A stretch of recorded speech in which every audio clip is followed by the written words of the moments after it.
Chapter number 1 और chapter number 4 बहुत अच्छा से इसको रिवीजन कर लेना है, रट लेना है एकदम। मजाक नहीं, 12 का रिजल्ट बहुत ज़्यादा आपका भविष्य में काम देगा, ठीक है। कैसे भी करके आपका आप जितना भी समय बचा है जी तोड़ लगा करके मेहनत कीजिए, जी तोड़। खाना आप लोग भूल जाइए खाना, लेकिन आपको एकदम बहुत अच्छा से इस बार 12 में रिजल्ट लाना है। सबको एकदम 80% से अबव लाना है, सबको 80% से अबव लाना है, 80% से। 70 वाला का कोई वैल्यू नहीं है आज के दिन में। 80% जब लाएंगे तभी आपका साइंस लेने का फल मिलेगा। हेलो दोस्तों, मेरा नाम है रूपेश कुमार महतो और आपका हमारे यूट्यूब चैनल में वेलकम है। तो दोस्तों, आज हम लोग बात करने वाले इस वीडियो में, जैसा कि आपको पता ही होगा कि आज हम लोग बात करेंगे ब्लूप्रिंट फिजिक्स सब्जेक्ट को लेकर। ब्लूप्रिंट आज हम लोग बात करेंगे कि यहाँ पर हम लोग, जैसा कि सबका आप लोग क्लास 12 के स्टूडेंट से, तो आपका बोर्ड एग्जामिनेशन होने वाला है फरवरी से। तो इससे पिछला वाला वीडियो में हमने मैथमेटिक्स सब्जेक्ट में आपको ब्लूप्रिंट दिया था, जिसमें हमने बताया था कि किस चैप्टर से कौन कौन सा क्वेश्चन आने वाला है, कौन सा इंपॉर्टेंट है, ठीक है, कितना मार्क्स का क्वेश्चन आपका पूछा जा रहा है इस बार, ठीक है, कितना ऑब्जेक्टिव रहेगा, कितना सब्जेक्टिव रहेगा, ये सब हमने पिछला वाला वीडियो में देखे थे। तो अगर आप उस वीडियो को नहीं देखे तो आप इस वीडियो को क्लिक कीजिए, यहाँ से आप जाकर देख सकते हैं। तो फिलहाल इस वीडियो में हम लोग बात करेंगे, हम लोग फिजिक्स सब्जेक्ट में हम लोग लेकर आ चुके हैं ब्लूप्रिंट, और इसमें हम लोग बात करेंगे जितना भी आपका चैप्टर है और जो भी आपका ऑब्जेक्टिव पूछा जाएगा, क्या क्या सब्जेक्टिव पूछा जाएगा, उस विषय पर आज हम लोग बात करेंगे। तो आप वीडियो में कंटिन्यू बने रहिए। तो सबसे पहले मैं आपको शुरू में ही बता देना चाहता हूं कि आपका ट्यूशन में भले आपका एनसीईआरटी बुक से नहीं पढ़ाया होगा, है ना, आपका कोई दूसरा बुक से, एस एल अरोरा से पढ़ाया हो, या फिर आपका HC वर्मा से पढ़ाया होगा, तो यहाँ पर मैं जो ब्लूप्रिंट लेकर आया हूँ ये आपका एनसीईआरटी पर बेस है, ठीक है। क्योंकि आपका जो दूसरा वाला बुक में, दूसरा पब्लिकेशन के बुक में आपका चैप्टर सब ये इधर उधर वाला चैप्टर होगा, ठीक है। इस चैप्टर को उसमें घुसा दिया, कुछ टॉपिक उस तरह से होगा। एनसीईआरटी के मैं अकॉर्डिंग बता रहा हूँ, जो आपका मॉडल पेपर जारी हुआ है तो उसमें मैंने एनालाइज किया सारा क्वेश्चंस को, और एनसीईआरटी का किस चैप्टर से यहाँ पर मॉडल पेपर में उठाया गया है क्वेश्चन को, उसके अकॉर्डिंग मैं आज आपको बताने वाला। तो सबसे पहले यहाँ पर देखते हैं कि आपका चैप्टर कितना है फिजिक्स में। तो जिस तरह से मैथमेटिक्स में आपका 14 चैप्टर था, उसी तरह से आपका फिजिक्स में भी टोटल 14 चैप्टर है। कौन कौन सा है देख लेते हैं। पहला चैप्टर है इलेक्ट्रिक चार्जेस एंड फील्ड, दूसरा है इलेक्ट्रोस्टैटिक पोटेंशियल एंड कैपेसिटेंस, इसी तरह से तीसरा है करंट इलेक्ट्रिसिटी, चौथा मूविंग चार्जेस एंड मैग्नेटिज्म, पांचवा मैग्नेटिज्म एंड मैटर, छठा इलेक्ट्रोमैग्नेटिक इंडक्शन, सातवां अल्टरनेटिंग करंट, आठवां इलेक्ट्रोमैग्नेटिक वेव्स, नवा ray optics and optical instruments, और 10वां है वेव ऑप्टिक्स, 11वां उसी तरह से dual nature of radiations and matter, next है आपका एटम्स, और उसके बाद है न्यूक्लियाई, और लास्ट में आपका semiconductor, electronics, materials, devices and simple circuits. ये था आपका सिलेबस जो आपका क्लास 12 में आपका फिजिक्स में पढ़ना था। तो फिलहाल आपका, तो जाहिर सी बात है कि आपका ट्यूशन में सारा ये सब सिलेबस खत्म हो ही गया होगा, तभी अभी आप लोग रिविजन कर रहे हैं, और ये आपका रिविजन करने का समय है। तो चलिए हम लोग देखते हैं ऑब्जेक्टिव में। तो बहुत सारे बच्चों का कमेंट आया था उस वीडियो में कि सर आपने तो बताया कि अगर सारा क्वेश्चन को जोड़ेंगे तब तो 100 से ज्यादा हो जा रहा है, तो फिर प्रैक्टिकल उधर से मिलेगा तब तो फिर क्या इस तरह का, तब फिर गलत बता रहे हैं। नहीं, देखिए यहाँ पर एक लड़के ने कमेंट किया था कि यहाँ पर सारा क्वेश्चन को आपको नहीं तैयारी करना है, या फिर यहाँ पर तैयारी तो सारा क्वेश्चन करना है लेकिन जाकर सब नहीं लिखना है। जैसे यहाँ पर ऑब्जेक्टिव तो पूरा लिखना है, ठीक है। सब्जेक्टिव में आपका जितना भी क्वेश्चन मॉडल पेपर में दिया उसमें देखिए ऊपर में इंस्ट्रक्शन में लिखा होगा कि इसमें टोटल यदि 26 से लेकर 34 तक है तो टोटल आपका इतना में आपका टोटल इतना लिखना है, 9 गो में से आपको 7 गो लिखना है। फिर उसके बाद है आपका कितना है, उसके बाद है आपका फिर उसे 8 गो में 6 गो लिखना है। उसके बाद फिर लास्ट में 5 नंबरिया वाला ठो कितना 6 में से 4 गो लिखना है। तो उसी तरह से, लेकिन यहाँ पर मैंने आपको सब को सारा मिला दिया ताकि आप अभी रिवीजन कर रहे हैं, आपको पढ़ने का भी समय है। अगर आप लोग क्लास 12 साइंस लेकर पढ़े, फिजिक्स पढ़ रहे, और अगर आपने कोई चैप्टर को छोड़ दिया है तो फिर तो ये तो आप अपने आप से गद्दारी कर रहे हैं, है ना। तो भले आपके एग्जाम में आपको चैप्टर 2 से आएगा तो आप नहीं लिखेगा, ठीक है, लेकिन आपको पढ़ के तो रखना है, तैयारी तो करना है। देखिए सबसे पहले ऑब्जेक्टिव, तो चैप्टर देखिए ऑब्जेक्टिव चैप्टर 1 से आपका ऑब्जेक्टिव 3 गो आएगा, 3 गो, एक नंबर या 3 गो ऑब्जेक्टिव आएगा।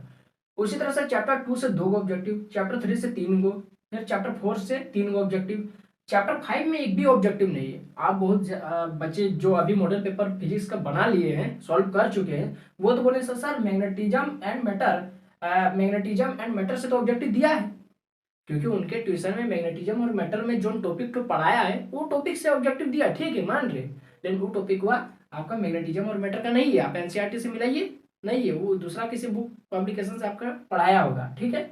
तो उस टॉपिक जो है वो आपका उस चैप्टर का नहीं है, ठीक है। तो इसीलिए मैग्नेटिज्म और मेटल से आपका ऑब्जेक्टिव नहीं आएगा, आप लोग टेंशन लीजिए।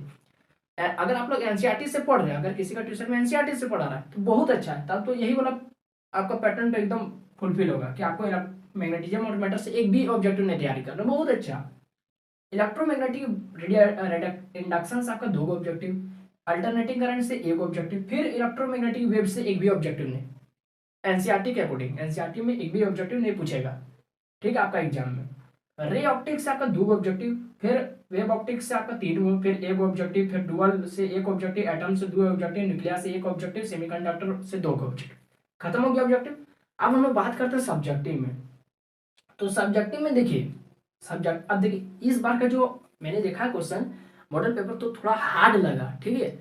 इस बार का जो पैटर्न है, पैटर्न तो ठीक है, पैटर्न में कोई दिक्कत नहीं, लेकिन जो क्वेश्चन बनाया है ना बहुत एकदम सोच समझ कर क्वेश्चन बनाया इस बार, एकदम बहुत ज्यादा डिफिनेशन लिखने वाला नहीं है, बहुत ज्यादा न्यूमेरिकल वाला सवाल है, लॉजिकल वाला, ठीक है।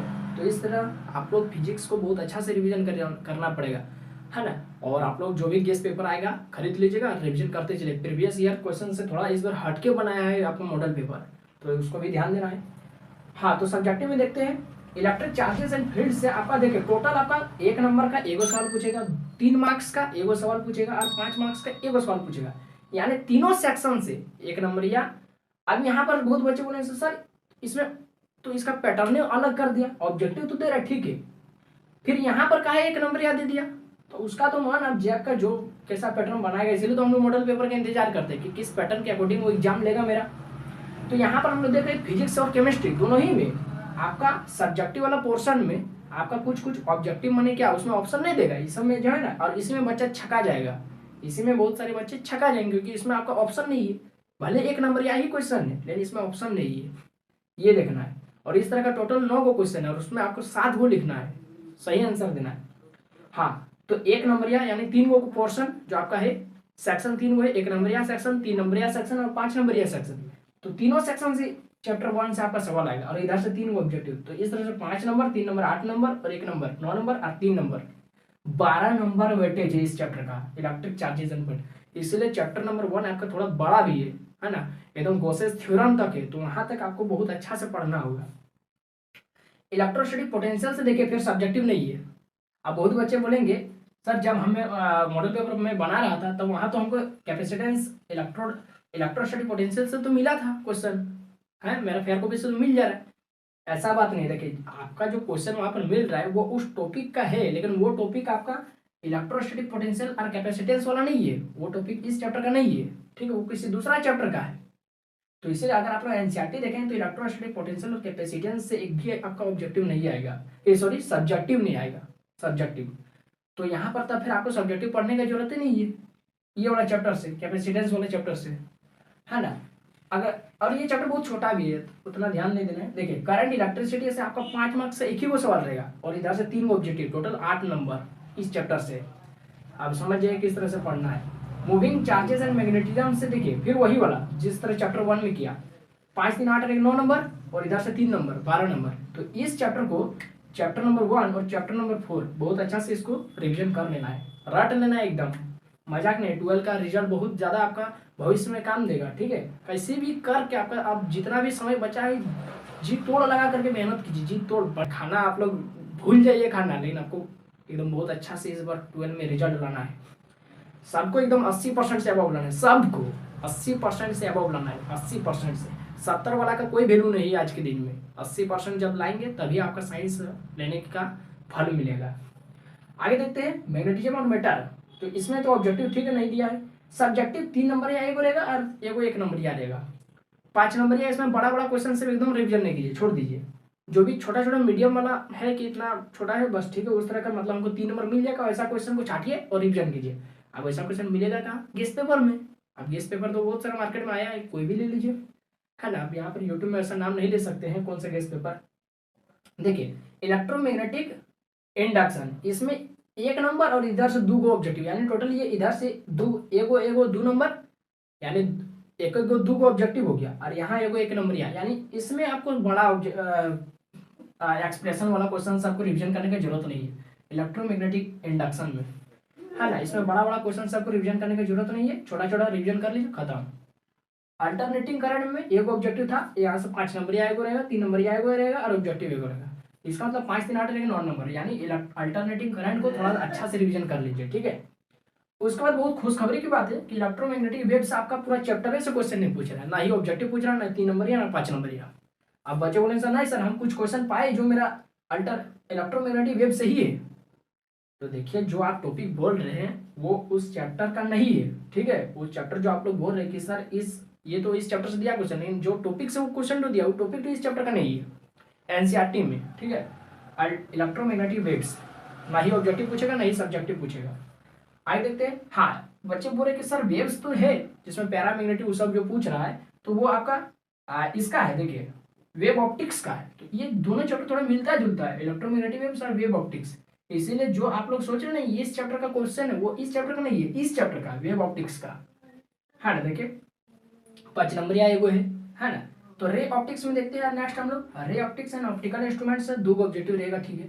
5 नंबर एगो रहेगा, 1 नंबर एगो रहेगा, यानी 2 ऑब्जेक्टिव इधर हो गया, इधर 1 नंबर, यानी 3 को आपको छोटा छोटा पूछेगा और एगो बड़का लेवल क्वेश्चन पूछ देगा 5 नंबर या 3 नंबर या। इसमें कोई रिविजन नहीं कीजिए, यानी छोटा छोटा क्वेश्चन को एकदम रिविजन नहीं करना इस चैप्टर से, है ना। बड़ा बड़ा एकदम 2 पेज 3 पेज वाला देखिए और रिविजन करना शुरू कर दीजिए। और ज़्यादा नहीं 4-5 को क्वेश्चन बस। डुअल नेचर वेव ऑप्टिक्स से देख लेते हैं। वेव ऑप्टिक्स से आपका 3 गो है, 3 गो ऑब्जेक्टिव, इधर से 3 गो 1 नंबर 3 नंबर या एगो, 3 नंबर या एगो और 5 नंबर या एगो, यानी 5 3 8 और 3 कितना 11 नंबर का इस चैप्टर से पूछेगा वेव ऑप्टिक्स से। तो वेव ऑप्टिक्स को अच्छा से कर लेना है, कंफ्यूजन नहीं होना है इलेक्ट्रोमैग्नेटिक वेव्स और वेव ऑप्टिक्स में, एकदम नहीं। Dual nature of radiation and matter, dual nature of radiation और मैटर से ऑब्जेक्टिव देख लीजिए कितना सारा पूछा है, 1 गो 2 गो 3 गो 4 गो ऑब्जेक्टिव पूछ रहा है, यानी छोटा छोटा क्वेश्चन इस चैप्टर को एकदम छोड़िएगा नहीं। जितना भी इस पेपर में छोटा छोटा क्वेश्चन दिया है 1 नंबर या सब रिविजन कर जाइए dual nature of radiation and matter से। और छोटा छोटा जो थोड़ा सा बड़ा है 3 नंबर या रिविजन कर जाइए, बड़ा एकदम नहीं कीजिए बड़ा, क्योंकि 5 नंबर का इस चैप्टर से उसको देना ही नहीं है। क्या जैक के पास क्वेश्चन का कम ही है नहीं, कोई भी चैप्टर से उठा के दे देगा 5 नंबर, इस चैप्टर से देने का क्या जरूरत है ना। उसके बाद एटम्स देख लीजिए 2 ऑब्जेक्टिव और 3 नंबर आएगा, ठीक है। 5 नंबर नहीं दे रहे। उसके बाद न्यूक्लियाई से 1 नंबर का एगो सब्जेक्टिव तो कुछ भी नहीं कर रहा है, कितना खुशखबरी की बात है। देखिए तो इतना आपका थोड़ा लोड कम कर दे रहा है, न्यूक्लियाई से सब्जेक्टिव नहीं पूछ रहा है। आगे देखते सेमीकंडक्टर वाला चैप्टर से 2 ऑब्जेक्टिव पूछ रहा है, 3 नंबर या पूछ रहा है, फिर एगो 1 नंबर या पूछ रहा है, यानी 2 नंबर या बोल रहे 2 ऑब्जेक्टिव पूछेगा, यानी 1 नंबर या और यहाँ से एगो 1 नंबर या, यानी टोटल 3 को छोटे छोटे पूछेगा और 3 नंबर या एगो पूछ देगा। यानी इसमें भी उसी तरह से करना है जिस तरह से इसमें किए, ठीक है। तो इसमें आपको छोटा छोटा क्वेश्चन को रिवीजन कर लेना है, क्योंकि ऑब्जेक्टिव 3 को पूछ रहे हैं, है ना। 2 ऑब्जेक्टिव में रहेगा, 1 नंबर या में एगो रहेगा और 3 नंबर या एगो को रहेगा। तो 3 नंबर या को रिवीजन कर लीजिए, बड़ा क्वेश्चन को रिवीजन नहीं कीजिए, बड़ा क्वेश्चन को, ठीक है। हाँ तो ये हो गया आपका ब्लूप्रिंट। हाँ अगर आपको इसका स्क्रीनशॉट लेने में अगर आपको धुंधला दिख रहा है, ठीक है, अगर आपको स्क्रीनशॉट लेना और धुंधला दिख रहा है तो इसका मैं फोटो खींच कर आपको टेलीग्राम ग्रुप में सेंड कर दूंगा। तो अगर जो स्टूडेंट टेलीग्राम ग्रुप को नहीं ज्वाइन किए हैं, है ना, कल का वीडियो बनाने के बाद मेरा बहुत सारा बच्चे ने टेलीग्राम ग्रुप ज्वाइन किया है, तो उनको भी मैंने इस जो मैथमेटिक्स वाला है ब्लूप्रिंट उसको सेंड कर दिया हूँ मैं, इसका भी मैं आपको सेंड कर दूंगा। तो आप लोग टेलीग्राम ग्रुप को ज्वाइन कर जाइए, डिस्क्रिप्शन में लिंक है, या फिर आप लोग अबाउट सेक्शन में भी जा सकते हैं चैनल का, वहाँ से भी आपको टेलीग्राम ग्रुप का लिंक मिल जाएगा। हाँ तो ये वीडियो आपको कैसा लगा आप हमको कमेंट में जरूर बताएं। वीडियो अच्छा लगा होगा तो लाइक करना है, वीडियो को शेयर करना है अपने दोस्तों में, एकदम ओटीपी की तरफ फैला देना अपने दोस्तों में, फ्रेंड सर्कल में। ओटीपी आएगा तुम्हारे मोबाइल में और लिंक को भेज देना है, जैसे ओटीपी जाता है उसी तरह। और चैनल पर अगर नहीं आए तो चैनल को बिल्कुल सब्सक्राइब करना है, क्योंकि हमको अच्छा नहीं लगता बिना सब्सक्राइब किया हुआ बच्चा, है ना। और अभी फिलहाल कुछ दिनों से देख रहे हो YT स्टूडियो में, तो जो सब्सक्राइब किया हुआ वो लोग देख रहे हैं, जो नहीं सब्सक्राइब किया हुआ है उन लोग का संख्या कम है, यानी जो देख रहे हैं उन लोग पक्का सब्सक्राइब करना है। तो ये सब बहुत अच्छा लगता है देखने में। तो बस अभी के लिए इतना ही, फिर मिलते हैं किसी नए वीडियो में, मतलब केमिस्ट्री वाला ब्लूप्रिंट में। बस अभी के लिए इतना ही। जय हिंद, वंदे मातरम।